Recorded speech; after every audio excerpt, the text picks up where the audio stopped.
Let's sort of begin. This is going to be a recorded session because we want to make sure that we provide all of this content to those of us that could not be here this evening as well. So just sort of letting you know on that little element. Let me introduce a couple of people to you here. First off, Mara Metzgar, and Mara is our OCC PTAC liaison. Mara, go ahead and give yourself a wave there. Mara is our full-time person at OCC. She is works for the college. She is the one who is going to sort of take care of a lot of what the college experience is like for you. Her hands are involved in quite a bit and involved in every little bit of it. And she's a wonderful person, wonderful hard worker. And we are very lucky here at PTAC to have her be working with us really from the beginning. She's been there from the beginning, and we really appreciate the teamwork that she provides us. It's important to have a go-to person at OCC who knows the ins and outs of the college, and that's going to be Ms. Metzgar. That's going to be Mara for you. So students, you're going to want to get to know Mara very well. She's going to be an ally for you while you're down at campus. And she's also going to be the one that when you don't know what you're doing and you don't know where you're going or you're lost, she's going to be the one that's going to help you out in that sense as well. Obviously, I'm going to be involved in a lot of your daily experience. Sorry, you can't get rid of me just yet. I'm going to be involved in a little bit of your life, not only here, obviously, in PTAC when you're back with us on campus, but also down at OCC. Mr. Lupa and myself, you'll see that we stop down quite a bit and check in on everybody and help people out here and there. We don't want to leave you completely on your own. So Mr. Lupa and I will be obviously a part of that. I included Ms. Preston, who can't be with us tonight. Ms. Preston, for many of our parents, is a great resource in order for getting questions answered and et cetera. She's always there to answer the phones. She'll be out at the beginning of this year because she will be having a child soon, so she's not going to be here at the beginning of the year. But once she's comfortable and everything's good to go, she'll be returning with us to be involved in the PTAC experience for students and parents. Ms. Preston, also Mr. Lupa, I mentioned, Ms. Ruiz, Mr. Plants, and Mr. Chamberlain. Mr. Chamberlain, I don't think is here with us tonight. Mr. Plants and Ms. Ruiz, do you want to just give a quick wave as well?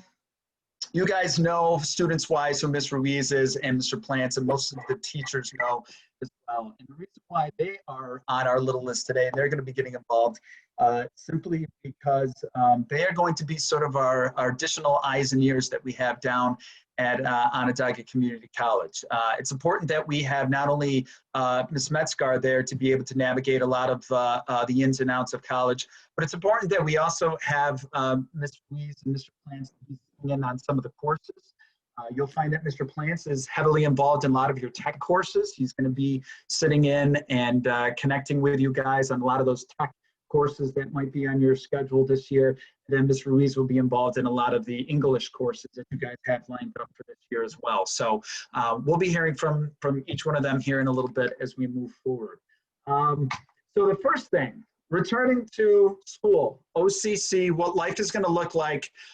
This is a little bit of a different presentation this year because of the COVID situation and what we have to do to adjust to the requirements and the procedures that OCC has put in place. I have a big compliment to Onondaga Community College. They've done some great work in making sure that all students experience a college education, but at the same time, they're making sure that they do everything they can to make sure that students are safe. And making sure that they can control what they can when it comes to being able to provide education for students.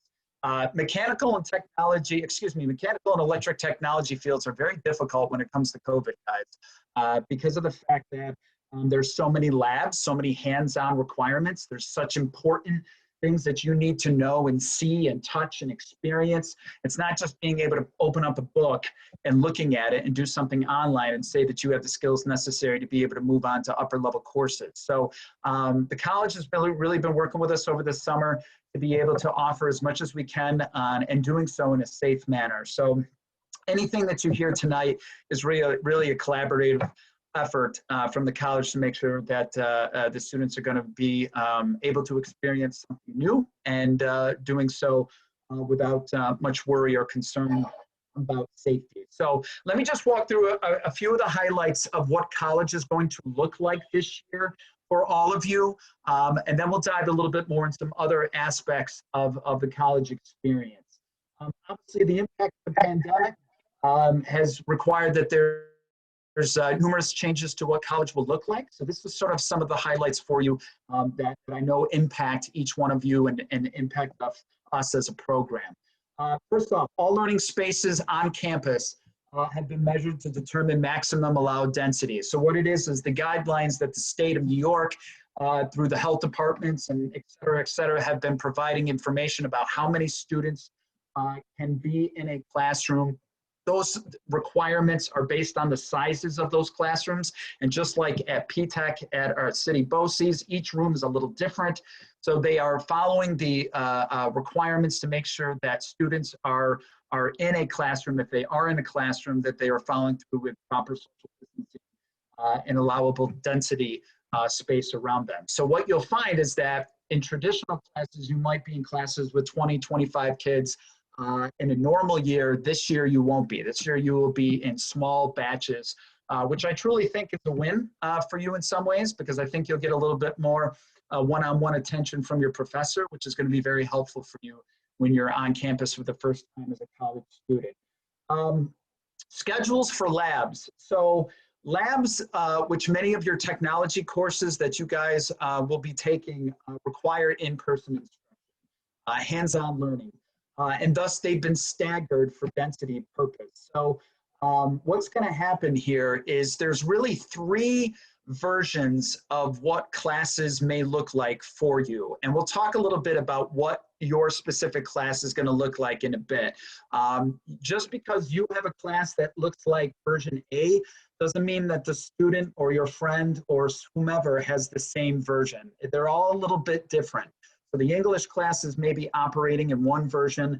Your mechanical technology classes may be operating in a different one. Some of you who might be taking math courses might be, experiencing something else. So it's really important that you learn about all the versions that are being offered here, because you might have one class in one and one class in the other. I want to make sure that you are covered on all sides. So for example, there is going to be a majority of you are going to experience what they call high flex courses, which is a hybrid, which is what you hear today, people using the version of a hybrid experience. And what that means is that you will have both in-person, one with the teacher being in the room with students. You'll have an experience like that in the course. And then you'll also have a remote version of a class in that course. So typically, for example, students in 11th grade are scheduled for Tuesdays and Thursdays down in Onondaga Community College. They go 2 days a week on Tuesdays and Thursdays. Because of this hybrid situation and because of COVID, what they're now doing is that you may only have, if your course usually met twice a week, Tuesdays and Thursday, you may have a lab portion that's in person on Tuesday. But what was typically, you would go back to that class on Thursday. Instead of doing that, you're going to now have a remote class on Thursday. And so that class will be taken without you ever being on campus. You'll be taking that class online in a format like Zoom, and you will be using it. You can take it at your house, or if you have, another area, grandparents or something like that, an area that you want to take that live course remote from. What we are trying to do this year is we do not want to have students down at OCC campus if they're only taking, have to be there for one course, or they have to be there only for a certain amount of time. It's a lot of time, a full day to be down at college when you're really only scheduled to be in class for a certain amount of time. So what we've done is we've worked with OCC to make sure that students are either, the majority of you are most likely only going to be on campus this year at OCC only 1 day a week. That doesn't mean you don't have classes that are going on 2 days a week, but in terms of in-person, you'll only be experiencing an in-person class 1 day a week, which will most likely either be Tuesday, and then you're following up with a remote class on Thursday, or it's vice versa, where you'll have your in-person class on Thursday and you would do your remote class on Tuesday. We will walk you through and we will let you know what exactly days you have to report and what that's going to look like. That's one of the roles of why we are all here and why Mr. Plants and Ms. Ruiz and Ms. Metzgar are going to be involved in your experience. So that's one version. It's called hybrid, once again, or high flex, and it's just going to be a combination of in-person versus remote classes. Now, the other two versions are what you would traditionally consider to be your remote classes. Some of you might have classes that only meet online in a remote online format sort of situation. So it would be kind of similar to some of the live courses that you might have experienced back in spring at the high school. You'll have designated times that you need to show up and get on Zoom or get on the online format that they're using and be present for the teacher to provide instruction to you. And finally, the other version of the remote would be a traditional, what they would consider to be a traditional online course, which I don't believe our 11th graders have. There's many of you that have this, but I'll just go over it. That would be like if you signed up for an online course, which means that there's really no live instruction. All the assignments, all the activities are posted on your Blackboard account, and you do those, even though you have interaction with your professor, it's mostly through email and things like that. So those are the three versions that OCC is offering you. And once again, the majority of you are going to have a high flex course and a remote course as the courses that you're involved in for the upcoming semester. That's not everybody, and when we talk about how to access your schedule, we'll talk a little bit about how to recognize what you're looking at to see what kind of a class it is. Is it a hybrid? Is it an online? Or is it a remote? The other thing that I want to mention to you here in some of the information about how OCC is different with COVID is that everyone who comes to campus is going to undergo screening each day. So what it is that when you get your transportation provided by your district down to OCC, before you board your bus, you will get screened, you will get a temperature check, you will also get a series of questions to determine if you have any symptoms related to COVID. As long as you pass that screening, you'll be allowed to go on the bus. And when you're allowed to go on the bus, OCC is going to give us essentially these bracelets. Every day at OCC, students who have passed screening who are allowed to be on campus are provided different colored bracelets. Monday it might be blue, Tuesday it might be yellow, Wednesday it's pink, et cetera, et cetera. Students will be required to wear those bracelets as they walk around campus and go to different classes and go to different buildings.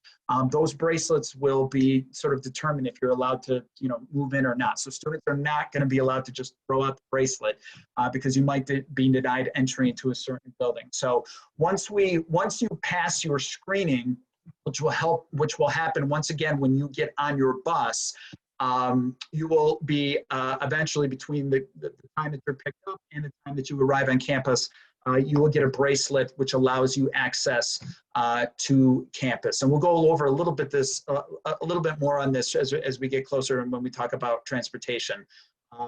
The other thing that I want to mention is that once again, just like the high school situations, everything on campus is going to be disinfected.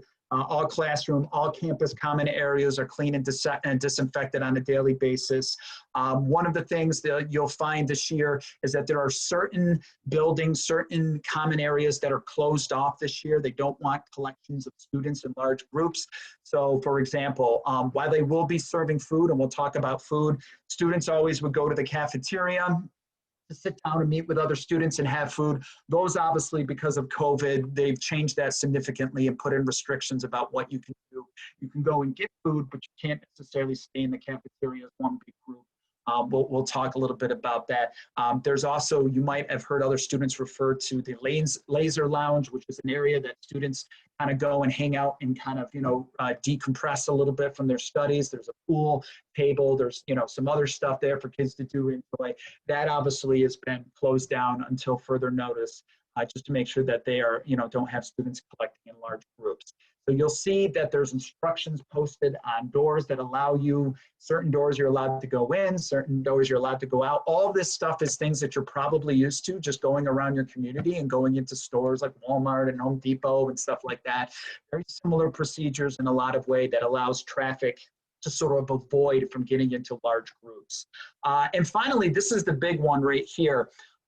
In an effort to sort of contain the possible spread and whatnot, if there is a kick up in cases of COVID, the college is agreed to basically run this schedule of what classes that you have all the way through Thanksgiving break, which what will then happen is following the college's Thanksgiving break, all classes, even the ones that were originally marked as hybrid or in person, all classes will go remote to the end of the semester, which is December 12th.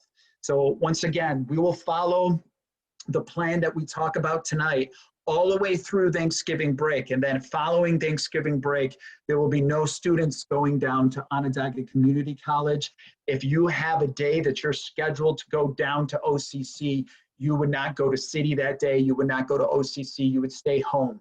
Classes will continue in a remote fashion, but you will once again take those classes from your home situation and not report to an actual building, okay? By the way, and I wanna stop this presentation just for 1 second to show you. This is the Onondaga Community College website, sunyocc.edu right here. Let me try that again, right there. Everything that I'm going over, everything that I'm saying, if you want to slow this down and go back over it and see it more in person, you can click on the top. It says right here, learn more about new procedures visiting OCC.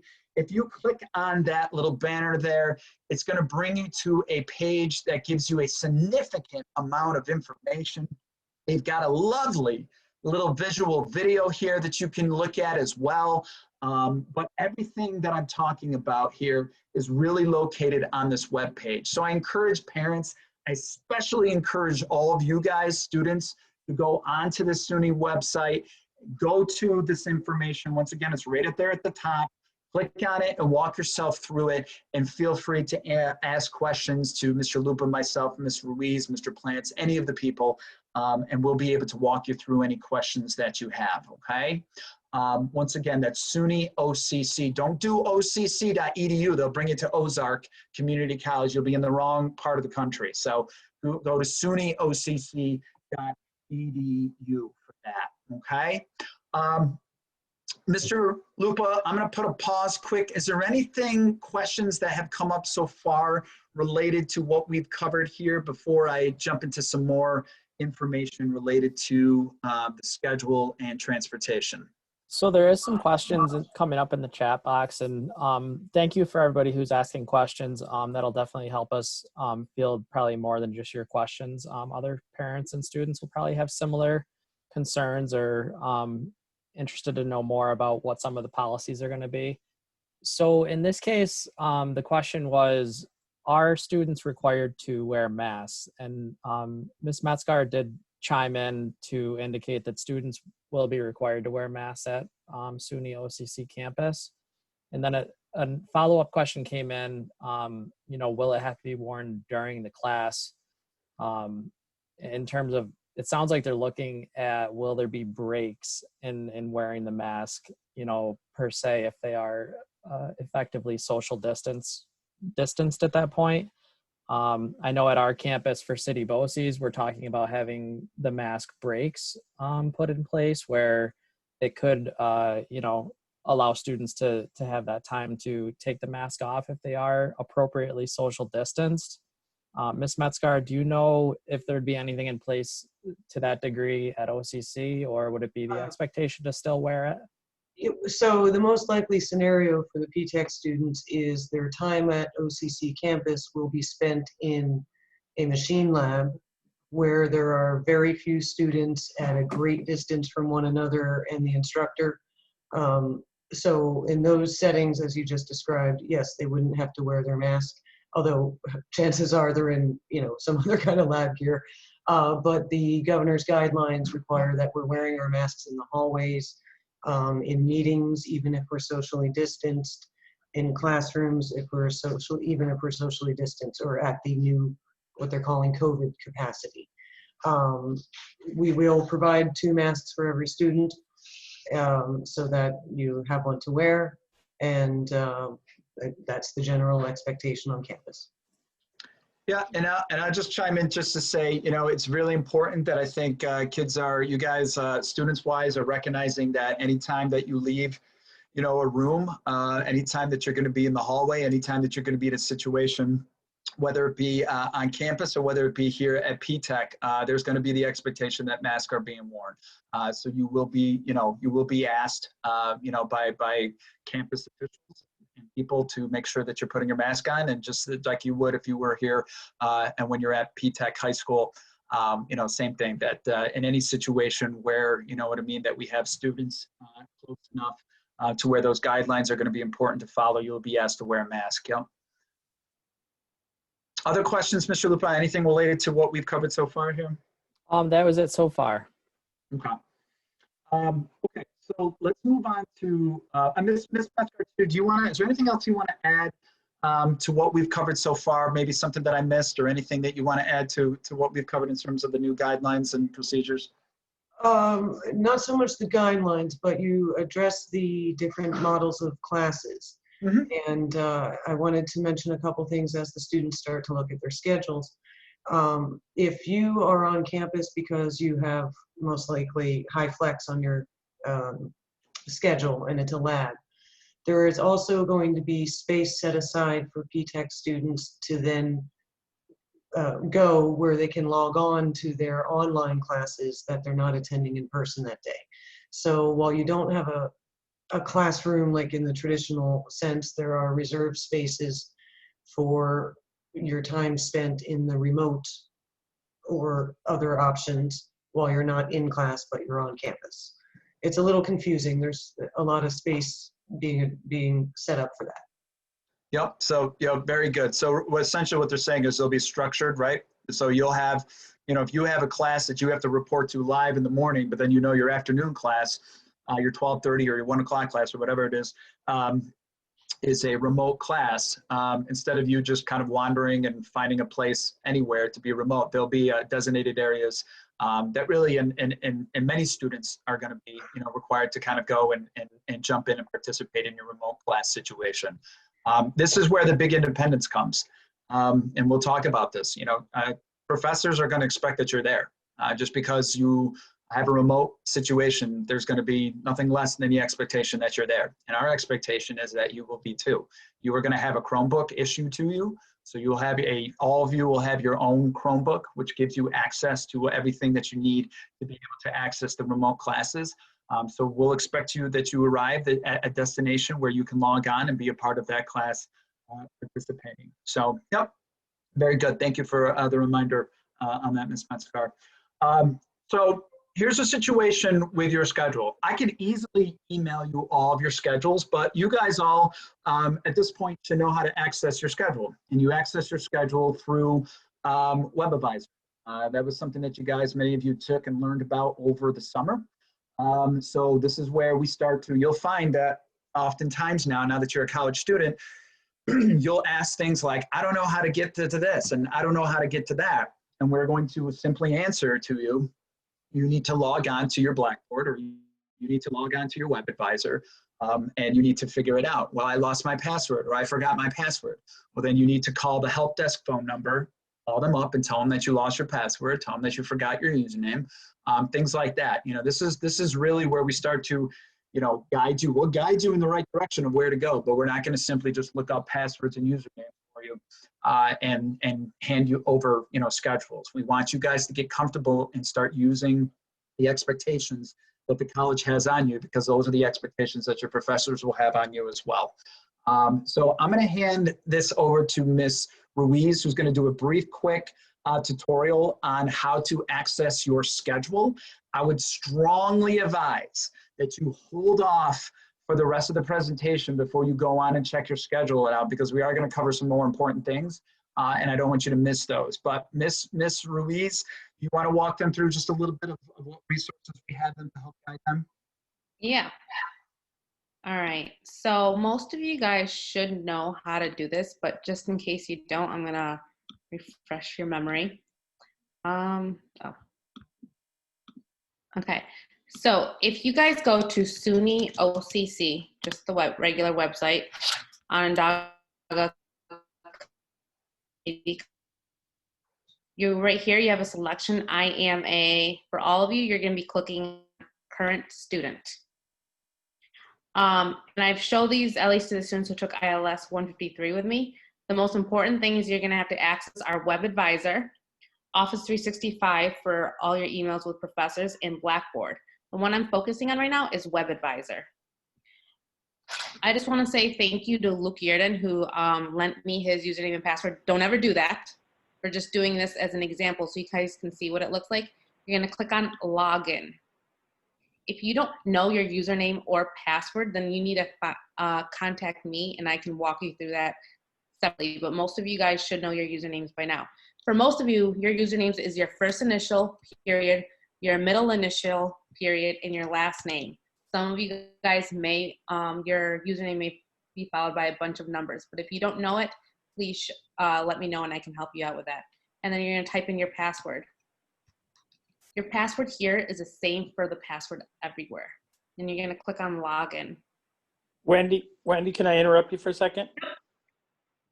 I will send you all their login names. Okay. Okay. All Or right. they can get a hold of me. Okay. This is, I believe, this is Mr. Rogers. Is that who was speaking right there? Exactly. Okay. All right. So that's Mr. Rogers. Go ahead. Okay. So when you get to this page, you click on students. Over here, there's a bunch of information, but the biggest thing you gotta focus on is your academic profile. Oopsie. Your academic profile. Under your academic profile, this is where you click on My Class Schedule. And it opens up a new screen and you will be able to see your class schedule. I believe, oh, there it is, fall 2020. So thank you, Luke. I'm gonna click on this. He is scheduled to take MET 151, which is machine tools, on Tuesdays and Thursdays, and English 103 on Tuesdays and Thursdays. But when you click on this, it says that on Tuesdays and Thursdays, he has MET with a instructor Salini from 8:45 to 11:30. And it says this course has an on-campus face-to-face component. Students will attend class in person on a rotational basis on some days and participate remotely in class sessions on other days, which means he may just be having this class in person on Tuesdays, but he'll every week, and the other students might have it on Thursdays. And if you click on English 103, most of your guys' schedule is going to look like this.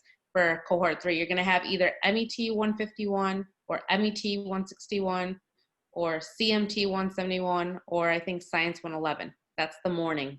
In the afternoon, every student in cohort 3 will be taking English 103.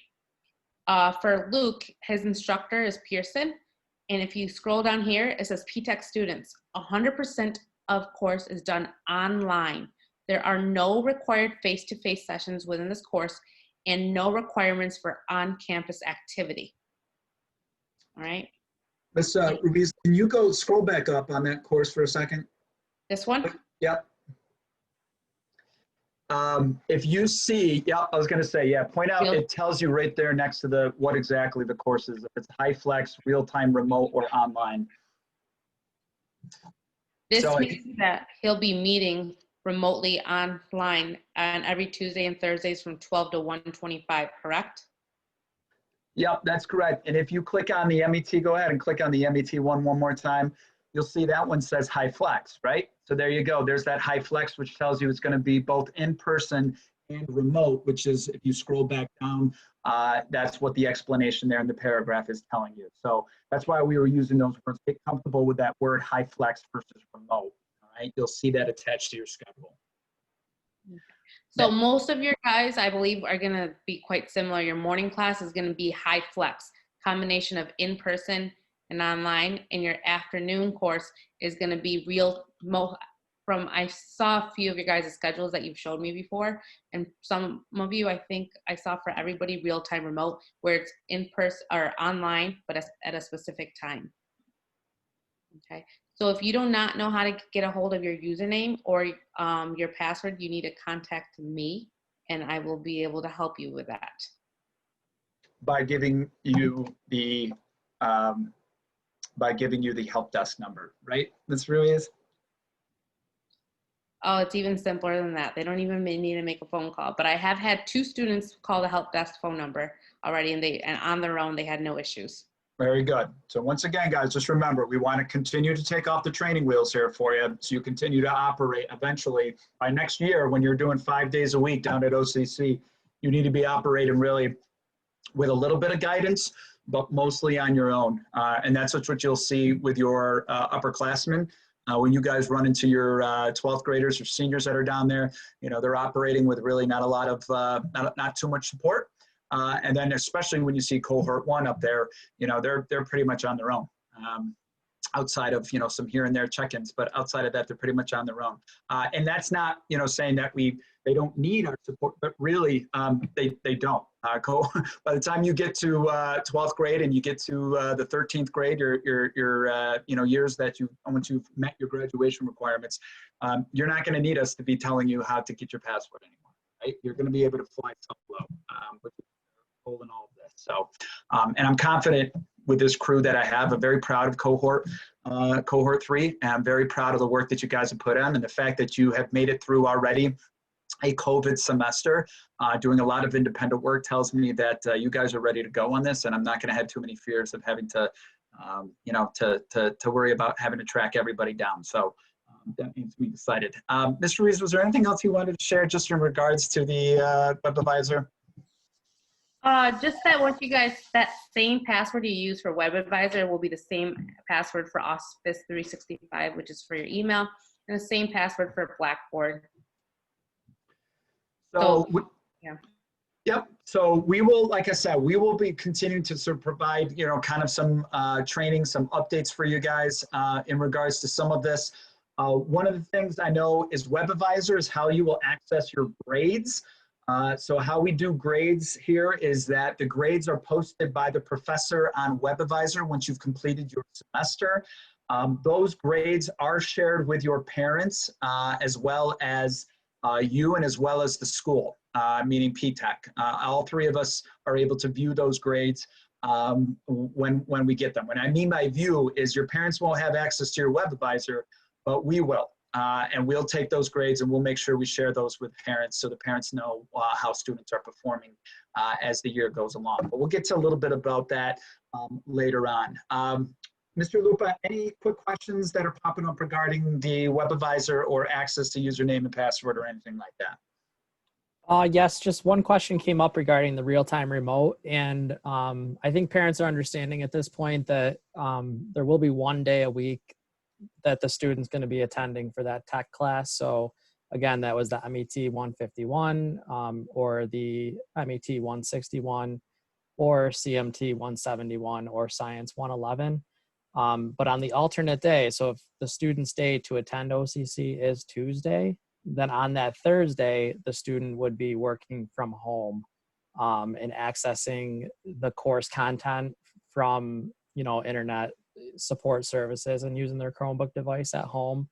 And if it is that real-time remote where the English teacher may have a workshop going on or fielding questions from that sort of afternoon 12:30 to 1:30 time frame, then it's sort of per the instructor's discretion if they require that student to be on in real time at that time, or the teacher may have the discretion to have more of a you know, online 100% type model. And in that case, the student would still attend OCC on either Tuesday or Thursday to get the lab portion of their early morning class. But then in the afternoon, they could choose whenever they want to work on that English class. And on the opposite day when they're at home, they would work on it on their own time. Yep, thank you. Online. Mara, go ahead. So this is really important and it's new information for you. August 24th, 1 week from today, all of the courses will be available in Blackboard for the students to log in, look around, And within those shells will be the information about which days the professors think which students are coming. August 24th, it's a week before classes start, a week from now. Every student needs to log in and look through their courses, please. Okay, so I'm just adding, the next slide is a calendar, so I'm just adding that to my calendar right now. Online courses live. One other thing I want to just point out to you here, we are going to send you, because you may not know, you'll have that schedule that you look like, that Ms. Ruiz just showed you. You'll be able to go on WebAdvisor and see what courses you're enrolled in. However, what you're not going to see is something that says, which day do you show up, right? So do you show up on Tuesday? Do you show up on Thursday? Do you show up on both? We have that information, and we are going to email that to your PTech emails by the end of the week. So what you'll get from us is you'll get your breakdown of your schedule, and it will say Tuesday you're reporting to OCC, Thursday you'll report home. So we'll give you that final piece that you're probably going to look for and saying, okay, I know my classes, I know they're remote, or I know that they're high flex, I just don't know which day I got to report. We're going to be sending you that information this week. So look at your PTech email accounts. We'll be sending that to you, okay? And speaking of technology, you should have received a phone call today or a message. If not, you'll get one tomorrow from one of our staff members, Mr. Lupa, Ms. Preston, who are basically doing a survey. And one of the things they're asking about is your technology needs. So if you have a situation where your internet's really poor, that's when you want to speak up and let us know so we can work together to try to find a solution for you so you can make sure you can access those classes. We have a couple of devices, things that we can do that can boost and provide you some internet access that might be helpful for you, especially for those of you in rural areas and communities. Right? So make sure you communicate that and say, look, at my internet, it's shoddy. Sometimes it's there, sometimes it's not. So if I have a live class that I have to report to and it's not working, we're going to have a problem, right? So you're going to want to communicate that to make sure that we can find a solution for you so you're accessing those courses. Okay. I am going to jump over this part of the presentation, guys, is all about transportation. And I know sometimes it's seems like a little dull. Actually, wait, let me go over dates first and then I'll go over transportation. So these are just important dates that are coming up. I just added this one, that's why it's not red, but August 24th. Mr. Heffron, can you pull it back up on our screen, please? Oh, yep, thank you so much. Thanks for the reminder. I made it up. So this is the date calendar, what you're looking at right here. These are just some important dates. And once again, this will all be on the recording here for you to go back and look at. But August 24th, Ms. Metzgar just pointed out, for all of you that have those online courses on Blackboard, everything's going to be live at that point. So you can start checking Blackboard, seeing what requirements the teachers are asking you. You guys took, almost every single one of you has taken a class with Mr. Mr. Rogers or Ms. Ruiz. So they showed you how to access Blackboard, so you know how to get on there. You should be comfortable. Obviously, if you're in trouble and you're still struggling with it, you can reach out to one of us, to Ms. Ruiz, and we can help you. But that's when those courses go live. August 27th, that is a Thursday, I believe. Let me just update my calendar. Yep, Thursday is when your books are going to be available for you to pick up. What we're going to do is what we did last year in spring when we were dropping off devices and picking up devices. We're going to go to your home district, your home high school parking lot on the 27th, and we are going to be there for you to pick up books during a certain period of time. Obviously, if you're away and you can't make it, see if somebody else in a family could stop by and pick it up for you. If that's not going to work, let us know and we'll find another way to get those books out to you. In terms of a schedule of times that will be at your high school, we're going to send that information this week along with that schedule information. So you'll have in your PTech email, students, a little calendar that tells you on the 27th, we're going to be in Central Square at this time, we're going to be in Pulaski at this time, we're going to be in Sandy Creek at this time, et cetera, et cetera, et cetera. So be on the lookout for that. If you can get there on the 27th to pick up your books, that would be great. That way we, you have everything to go. Because remember, really your first day of classes, technically the fall semester begins on the 31st. That means that your first day for many of you is going to be September the 1st. Tuesday, September the 1st is when your first day would be, because the fall semester kicks off on the Monday the 31st. Labor Day, there's no classes on September 27th. There are classes on Columbus Day. Your high school will not have classes.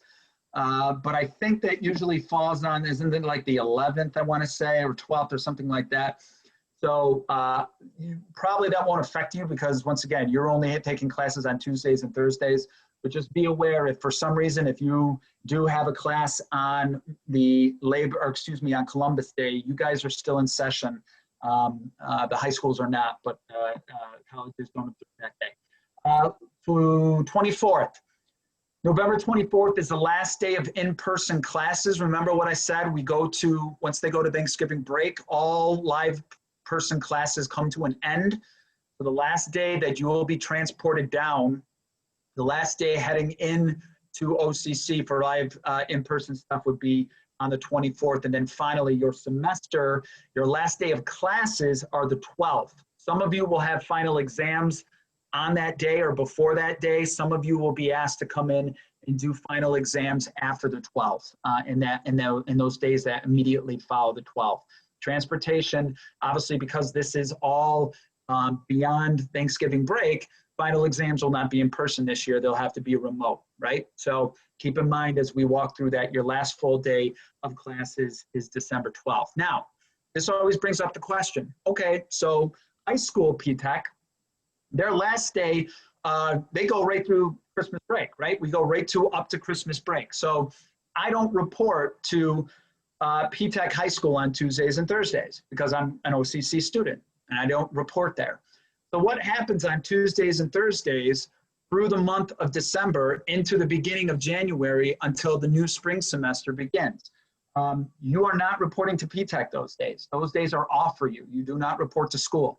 So you will have Tuesdays and Thursdays off following your last final exam in December.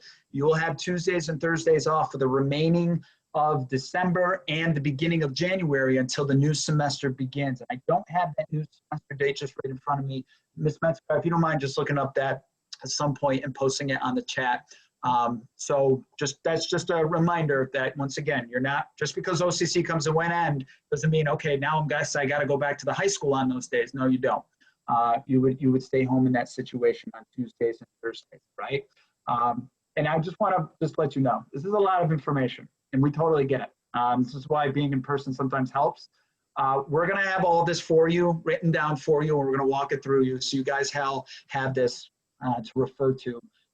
Both in print and in the recording that we are doing. We'll make that available for everybody on YouTube as well. Okay, so any questions, Mr. Lupa, that came up in regards to anything that we've talked about at this point that I can bring up before we jump into some questions about how we handle the world of snow days and cancel and delayed classes and all of that fun, ridiculous stuff here? Go ahead. The question did come up regarding still attending school at City BOCES campus. And for all of our 11th graders, you're still going to be taking your high school classes with P-TECH at City BOCES. So typical 11th grade classes, US history, chemistry, coding class, as well as phys ed will be taken over at City BOCES campus. You'll also have an OCC advisory session to get some extra help on some of your college classes, but do plan to still be at City BOCES campus in person Monday, Wednesday, Friday. And then just the clarifying that the semester for OCC will go through December 12th, but you'll not be attending in-person classes anymore once the November 24th Thanksgiving break hits. So really what's typically a 15 week semester is sort of condensed down to 12 weeks, but then there's an additional couple of weeks or so that will finish through an online format. So it'll be really important for students to get off to a great start and keep up on your assignments right from the beginning of the semester. So I know another question came up about transportation, and it looks like we're just about to get into that next. So. Yep, very good. So yep. I'm going to talk about transportation like you would be going to campus beyond November 24th. Okay, and the reason why is because it gets a little confusing now that we're saying after the 24th, there will be no transportation. But this, what I'm going to tell you right now, applies to your experience in 11th grade and 12th grade, even in year 13, if you were to still want to use bus transportation, which is available to you. So what I'm going to do is kind of give you just an overview of how we typically deal with delays and closings when it comes to transportation to Onondaga Community College. But then keep in mind that because of this year, that extra layer of COVID means that once November 24th hits, there's going to be no transportation anyways. And that will take out a big chunk of that winter episode where you might run into delays anyways. So just, you know, kind of once again, put that out of your mind about the COVID thing right now.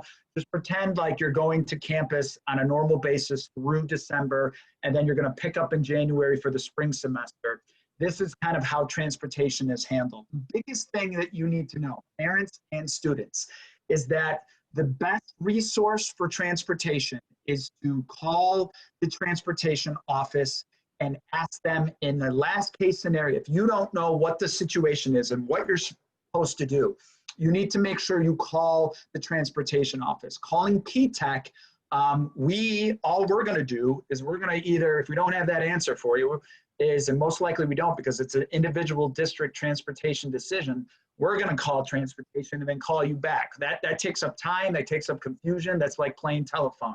So it's best that you start practicing. If you wake up and there's bad weather and you're not sure what to do and you can't remember what Heffron told you in this presentation back in August, the best thing for you to do is to dial and call transportation from your home district and say, I'm a P-TECH student. What's the plan? What are we doing this morning? And they'll give you that information, okay? I can't stress that enough because it takes nobody answers the phone at P-TECH and it just takes up time and there's chaos. So once again, they're the ones who make the decisions on transportation, not P-TECH. Each individual district makes transportation decisions. So here's the deal. For this year, your district will provide you transportation. Either your district is doing it or your district has teamed up with another district to provide you transportation. So what do I mean by that? If you are in Oswego, Hannibal, or Fulton City School District student, you all use Oswego's transportation to go down to OCC. So what happens is that Oswego will pick up Hannibal and Fulton students, right, and they will go to OCC. In fact, I think Hannibal goes to Fulton, drops off at Fulton, and then Oswego picks up both Hannibal and Fulton at Fulton, and then goes down to OCC. And they do it the opposite way back, right? So Oswego brings it back. They drop everybody off at Fulton. The Fulton kids get on bus to go home. The Hannibal kids get on their bus, and then the Oswego kids continue on to get back their home. Mexico and Phoenix has a very similar situation. Mexico provides transportation for both Mexico and Phoenix students. So Mexico will pick up Phoenix students on their way down to Onondaga Community College.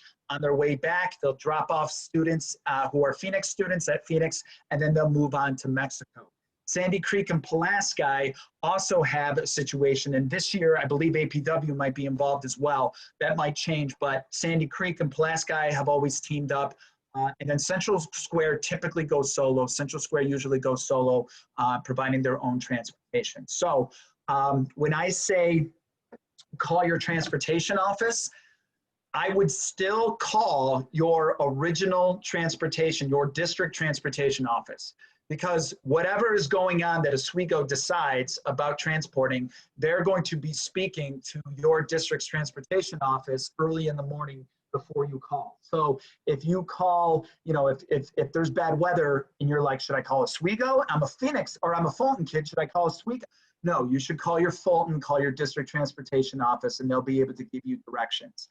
Now, I'm gonna give you a pickup, or the drop off at OCC is at 8:30 in the morning. That means you guys get off the bus. You typically would get attendance done. You'd stop in and check in with Mara, and then you go straight to your first class. Because of COVID, you're not going to be checking in with Mara. We're going to be doing something different with attendance. So as soon as you get off your bus and you arrive at OCC, you immediately, you don't want to stop and get a blueberry muffin and some coffee. You want to go right to your class because your professors are going to be waiting for you. Their class starts at 8:30, but they know you're a P-TECH student, so they're going to expect that you guys come in a little bit late. And that's important to know. The other thing is that you get picked up at 2 o'clock For 99% of you, you guys are getting picked up at 2 o'clock. There's a couple of people here that are included, I believe, on this that have a 6 o'clock pickup, but you already know who you are. But most of you are going to be picked up at 2 o'clock at SRC Arena, which is right there on campus. So I'm just going to go over just a couple of scenarios of what typically happens during weather. This can get confusing, so I'm just going to stress that once again, at the end of the day, the last thing you want to do if you don't remember what the process is to call your transportation director and they'll let you know what to do if it's bad weather. So here's the deal. If there is a closing, remember your student's district does not provide transportation, you can't get to school. Meaning that if I'm a Central Square kid and Central Square is closed, they're not sending a bus, which means I'm not going to campus, okay? You don't have a way to get to campus. The only way you have a way to get to campus is if your parent brought you down, and we do not recommend that when there's bad weather. So OCC knows this. You guys, they know that you're high school students. They know that you're traveling in from the county that has one of the world famous snow rates, right? So they know that things are gonna happen that you may not show up to class.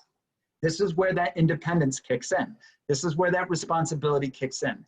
You will be expected that if you cannot get to class because of weather, that you are emailing your professor. It is not a choice decision. You need to email your professor, all right? If you don't, they will say, you just skipped class, that's all.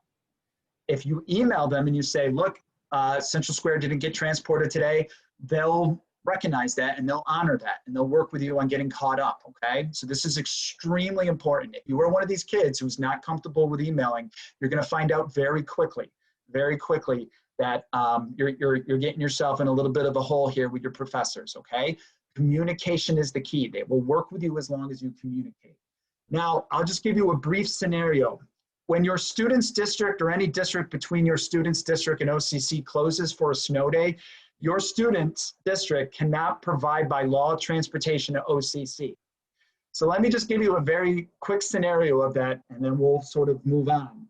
But Sandy Creek or Oswego is probably our worst when it comes to this situation, because if Sandy Creek is transporting students, think about how many school districts that they have to drive through on I-81 from Sandy Creek all the way down to Onondaga Community College. If any one of those districts between Sandy Creek and Onondaga Community College is closed, they're not allowed by law to bring their bus through that district, which means they're not transporting you. Now, in reality, very rarely do the southern districts in Onondaga County or anything from North Syracuse or something, very rarely are they closed that the northern ones are not. However, once in a while it happens, okay? So the big thing here to remember is when you find out that there's weather problems, look and see what it is, where the weather is and where the school districts that are closing. If you know that your district bus travels through, for example, Baldwinsville School District to get to OCC, and you're looking at the weather one morning, you see Baldwinsville is closed, there's no way for you to get to campus because the district buses, the Mexico bus is not going to be able to get you through, right? Or whatever bus you're riding is not going to be able to get you through. So once again, make sure you follow, keep an eye on the weather, keep an eye on closings. But the biggest thing is if you wake up and you're like, I see closings all over the place, I don't know what to do. Call your district transportation. Say, hey, this is so-and-so from PTech. Am I still going to OCC today? And they'll say yes or no. All right. Every once in a while, what will happen is if Oswego cancels, like for example, for Oswego, Fulton, and Hannibal, if Oswego cancels but Fulton doesn't, Fulton will sometimes drive their own students or drive Hannibal and Fulton students down. Same thing goes with Mexico and Phoenix. Sometimes Phoenix, Mexico closes and Phoenix is not. Phoenix will say, you know what, we'll take the Phoenix kids down on our own to OCC. So they do a great job. Our transportation in our county does a great job. They're great people who work really hard. And we're very, at least proud of the fact that we have established a system with them over the last 2 years. And it works. It's not perfect, but it works. At the end of the day, we get kids where they need to be. Can I add? Yep, go ahead. All right, this is on maternal leave. I hear myself echoing. I will be at OCC every Tuesday and Thursday, and the biggest advice I could give to you guys is I will most likely send each individual student, or I'll send like a mass text message to students for a specific school district, like Mexico or Oswego, saying your school district has a 2-hour delay or your school district is closed. And I will send out a mass text message asking one of you guys to call. Please call and then reply to me what that message is from your school transportation so that I can pass it along. The faster one of you guys calls and lets me or Mr. Heffron know the information, we can relay it to the other students. That's the biggest advice I can give to you. And also, this tends to happen more in the spring semester than in the fall semester. So yep, absolutely. Delays and closings definitely happen more in the spring. So once again, you're going to find that you need to look out for everybody. Everybody's going to rely on each other and look out for anybody. But do not rely on Miss Ruiz texting you to say you don't have school. It's not going to be an alibi. I will literally call right back, call your bus transportation and email your professor. That's all I will respond. Okay. But I won't respond, but that's all I'm going to say. All right. Finally, I'm just going to go through this quick, and we'll obviously, as we come across this, we can walk you through it. It takes 1 or 2 experiences to finally get it down, but delays also happen. And if a delay happens, it means you're going to follow that delay. So if your district is delayed, they're still going to transport you down. You're just going to arrive late to campus. Okay. So you might miss a class because your school is delayed in the morning and you miss your morning class. That's why you were responsible for emailing your professor and saying, I'm not going to be in today. My class got delayed. I'm not going to show up at campus until 11:30, which that means the only time I can do is my afternoon class or whatever it is. So just keep that in mind as you go through it. Once again, communicate and with us and with your professors, and we'll be able to walk you through it. But I know this part gets really confusing, and I don't like to dive deep into it, but I just wanted to at least put it on your radar that it's not so easy sometimes to be like, oh, wait, we're open, we're closed, that means we're good to go. There's some other factors that play a role, especially if school districts, anywhere where a bus has to travel through, if they are delayed or they're closed, they're not allowed to, by law, be able to drive through there. So that kind of plays a little bit role in. But once again, we've not had a huge problem with this at all. Very, very little times when we have big things happen like this, and at the end of the day, we end up figuring it out for everybody. So, okay. As we mentioned, if you're absent from class, you're sick, you're not feeling good, you need to communicate to your professor and to Ms. Ruiz or Mr. Plant. I mean, that's it. If I'm sick, if one of my teachers is sick, if your mom or dad are sick, what do? They don't just not show up, right? They respond to somebody. They have to report to somebody. They got to let somebody know. Same deal with you guys, right? So let somebody know. That person, number 1, has to be your professor. Number 2 has to be Ruiz and Plants. Let them know what's going on so they can help you. That's what they're here to do, okay? If you stay silent and quiet, nobody's going to really have too much sympathy, when you start falling behind a little bit, because once again, you got to show that responsibility, step up and communicate. They'll work with you. They know you're a high school student, all right? They know it's your first time on campus. They'll work with you as long as you are keeping them in the loop. That's the big thing to remember. We do allow students to travel to OCC with parents. Parents notify the district transfer. Just give them a heads up. You're going to have to, I strongly suggest you notify us, obviously, as well. But the big thing is to notify your district transportation office that your son or your daughter's not going to be on the bus. So they don't sit there and are waiting at 2:30 or 2 o'clock. If you go and pick them up early, they're waiting for you and nobody knows where you're at, where nobody knows where the student is. They don't want to leave they don't want to leave a kid on campus. So we've had some times where a parent picks them up and doesn't notify, and then all of a sudden the bus is sitting there contacting us and nobody knows where the kid is. So if you can just make sure you let the district transportation office know that you're picking the student up or you're dropping them off, that would be helpful. And remember, I would say that your bus driver know, bus transportation, and either myself or Mr. Chamberlain or who's ever on campus as well. Because we had students call us from the bus.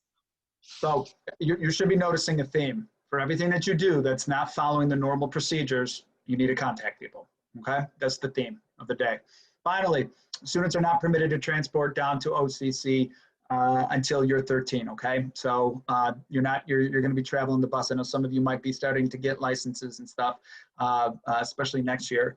But remember, students are not allowed to drive to OCC if there's a unique situation when it comes to something. Every once in a while, we'll give approval, but that's like a one-time basis for something that has to do with an appointment or a parent issue.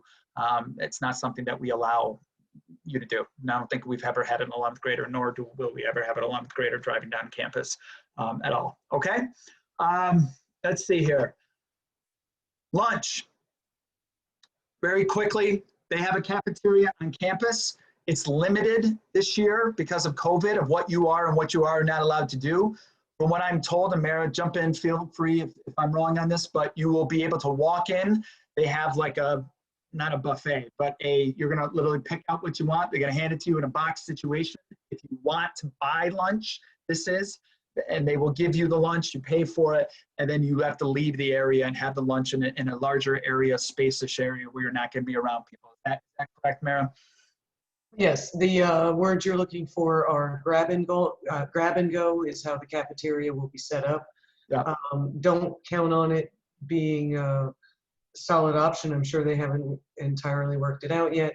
We do have a fridge in our office that you can keep the lunch you bring, as long as you're coming in one by one for density purposes to grab it. There you go. So that's the other option. You buy lunch, which I would not recommend because you're going to run out of money or your mom's money. Number two, you can bring your lunch, which is a great option, and you can have a place to store it in your cooler. Or number three, Mexico, which provides our food service for us at City, continues to provide food service for you at OCC. So if you want to have the school provide you a lunch, they do boxed lunches. What we do is on Monday, Wednesday, and Friday, when you're back at PTAC, we take lunch orders. And then those orders go in, and then they pack up a cooler that they put on a bus. And one of the students always helps us out, and we bring the cooler off the bus, and they bring it into the office of Miss Metzgar's, and then you can go and pick up your lunch. And that, whatever you pay for lunch, whether if you qualify for free and reduced, or you get a low price, or whatever the price that you pay for your school lunches, typically on Monday, Wednesday, Friday at City, you'll pay that same price or no price, depending on what your situation is, for those lunches on Tuesdays and Thursdays. So once again, three options: either Mexico provides that lunch, the food service provides the lunch, same thing as they do on Monday, Wednesday, and Friday for you. You bring your lunch, or you strike gold and you pay for lunches every day that you're down there, okay? But you want to eat. Don't go down there with zero with those options. You want to eat something. You're down there for a full day, so you want to make sure you're eating something. There used to be a cafe that was available in Whitney Hall, but because of COVID, that's shut down right now. And students typically have about 60 minutes. I believe, Mr. Lupa, that's probably still the case when we look at schedules. They typically have about an hour, although, Ms. Ruiz, that's an opportunity for you to take advantage of spending some extra time with your professor if you wanted to, taking advantage of lab hours if you wanted to as well. You don't have to just hang out and sit on a block outside and eat your lunch for 60 minutes unless that's something you want to do, but you may want to take advantage of some extra hours that your professor's available and use that time to meet with them or meet in the lab, depending on what the requirements are. No breakfast and lunch will happen for the first week of classes because Mexico is closed, right? They don't start till the second week in September there, when everybody else does. So we provide lunches. We buy the lunches down at OCC, and we'll provide those lunches to you for those students that are down there. So once again, that first week, your lunch situation should be taken care of by PTAC. But then after that, then you'll obviously have to resort to one of the three options, okay? All right, so we're covering a lot. It's about at 7 o'clock now. We've been at this for an hour. We got a lot of information down. This is all really important. Here's what I'm going to do. I'm going to ask Mr. Lupa to cover something that is really important, but we are going to spend most of our time talking about this topic during our OCC advisory bells. So Mr. Lupa, if you want to just kind of concise this down to just some overview of what we're going to be focusing on in terms of the study skill element. All right, so just real quick, a couple of things that I know Mr. Ruiz and Mr. Rogers talked a lot with you about during your summer college class.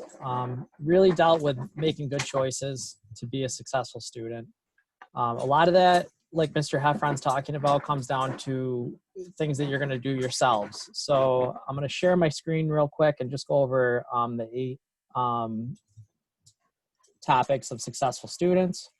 So again, those are accept self-responsibility. So you're going to be making a lot of choices of, are you going to get up, get to school, get breakfast on the way, be on time to your class, self-motivation. I know students sometimes, you might be questioning, is this class that important? Why am I required to do this assignment? But really we want you to be thinking about the big picture and try to boil that down into a daily piece of motivation for yourself. You might even find an accountability partner, a friend or a staff member, or Ms. Metzgar, Ms. Ruiz, Mr. Plants, whoever it is. But make sure that if you're feeling like you're getting off track, that you're able to sort of rely on yourself to refocus and do follow through. It's all about earning as many points as you can for these college courses. And that's going to help maintain your motivation and your grades through the semester. Managing yourself, so dealing with your agenda, your time management, following through on the course expectations, especially when it's going to be hybrid, in person and online. This is really important. Interdependence. So, as much as we're saying you got to rely on yourselves to go through and push through on this stuff, we really need you to ask for help and to communicate, like Mr. Heffron's talking about. Reach out to your professors, stop in and see them during lunch hour, office hours. Although there's going to be, safety protocol in place, it's still going to have a feel of, help and access to tutoring service or math support, whatever it looks like. Self-awareness, just understanding if you are getting off track, to then say, listen, I do need some help here.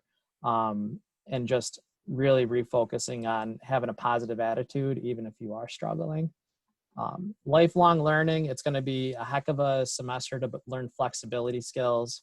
You're going to learn a lot of trouble solving skills, but you're going to get a great exposure to the content, the curriculum, and like, we talk a lot about our professional skills at P-Tech.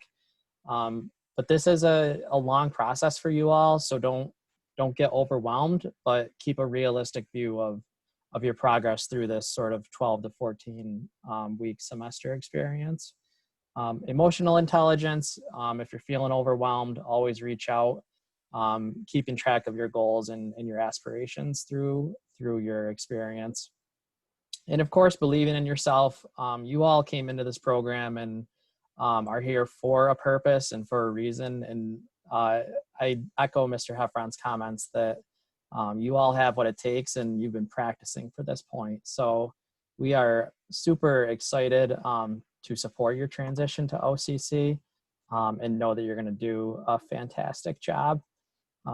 The other piece is just dealing with your minimum GPAs. So we've talked about this in the past and we will go more in depth on it in the future. But in high school, your minimum requirement for passing is a 65 on your assignments. But for college, we actually need you to be right around a 70 average is about a C. So I'll pull up the GPA scale for you real quick. And whenever you're, doing your assignment, think I really want to be in that 70 average range as my minimum to achieve on that assignment. Yes. Are you going to get some grades that are 80s, 90s? Are you going to get a 60 here or there?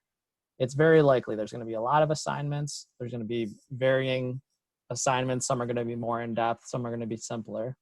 But really approach your new semester with trying to attain as many points as you can on each assignment. And try to remember this, never leave an assignment undone. So set out that goal that you're going to complete every single assignment. Even if when you submit it, it's only going to be that 50 or 60% is going to help your overall long-term average as you move through the course of the semester. So just to maintain in good standing, you're going to need a 2.0 GPA, and that is about a 70 to 76 average, and that would be like earning a C in the class. So in order to get a B average or a 3.0 on the 4.0 scale, you'd be earning around an 83 to 86 average. In terms of our academic probation policy, In order to graduate from OCC, you do have to have a minimum of a 2.0 GPA, which again, that's that approximately 73 average. If you do fall below a 2.0 this semester, you'd go on what's called academic probation. And then in that case, come spring in January, when you start your next set of classes, you'd end up having an academic success plan where an academic advisor would meet with you weekly to revisit accessing more of the support services like tutoring, instructor office hours, staying after with us at City BOCES, whatever it takes, because we're really here to just ensure that you're not only going to get to OCC, but our goal is for you to get through the finish line after year 5 or year 6, and to, you know, move through high school graduation and then move right on to college graduation, which are going to be terrific celebration moments. But there are going to be, you know, challenges and obstacles along the way that we really want you to just keep a level head as you move through and use your resources and ask your questions. A lot of what you've learned all the way up to this point with some of your interactions with mentors and interactions with your peers, as well as, you know, more exposure that you're going to get. It's really important, just my last comment, in terms of being a high school student at the college campus can make you feel very vulnerable, nervous, unsure. But I really want you to, you know, let your teachers know, your college professors know a little bit about who you are, maybe chat with them before or after class. Because at the end of the day, they do know that you're high school students, and they're going to challenge you with their lessons and assignments, and, you know, practicing the skills on the equipment. But they will work with you. So it's a two-way street. What you put into it is what you're going to get out of it. And it's going to be an awesome start. We're really glad. It's great that you're going to be able to be in person and keep moving through. And we will cover this as the year gets going. And not only this, but we'll cover a lot more about the various academic support services that are offered at OCC. So I'll wrap up by saying this: 3/4 of people who enter college right now, just about, it's still hovering around 3/4 of students are dropping out. They're not finishing college. You guys are in good shape. You guys already completed a bunch of credits on your own so far that counted towards college. So you guys are headed in now with already a skill set of understanding some of the rigor of the work. Yes, it's going to get more difficult. Yes, it's going to get more challenging, but it's also going to get much more, from your perspective, interesting and motivating. You know, there's a lot of academic work that has to get out of the way in order to get a diploma, and a high school diploma or a college diploma, and you've done that. So now we get to start to put you actually out there inside the world of you know, the mechanical technology and the electric technology programs. So I think this is where you're going to start to really connect with what you're doing. You've got 2 classes ahead of you that have really built you a solid legacy. They've done outstanding work, impressed a lot of people. There's a lot of people who think that high school students, I mean, college students can't get through college, so why would high school students be able to? We're sort of changing that perception every year. So you guys got a good pathway ahead of you that's been blazed. And once again, I'm very confident with the work that I've seen from you, not only in our normal school year, but also during our spring little adventure that we had here with remote learning over that every single one of you, I'm confident is going to be able to come in. You're going to stumble, but the biggest thing is you got to learn. You'll learn from it, and you'll have some hard days, and you're going to have some tears, and you're going to get frustrated, you're going to get angry, and there are going to be some huge celebrations as well that you do all along the way. So we're looking forward to walking along that journey with you. And with that, I'm going to wrap it up here, okay? We will get some more of this information that we did here in some, you know, some verbal ways. We'll put it on paper for you so you can read some of this as well. We'll send you the PowerPoint, and look out for your schedules. Look out for the schedule for book pickup students in your PTech email by the end of the week. If you have trouble getting on WebAdvisor and seeing what courses you're enrolled in, make sure you reach out to Ms. Ruiz, Mr. Rogers, etc. We can help you through that as well. Okay. So with that said, feel free to take off. If not, and you want to stick around and have any questions, Lupa and myself will manage the place for a little bit. But thank you for joining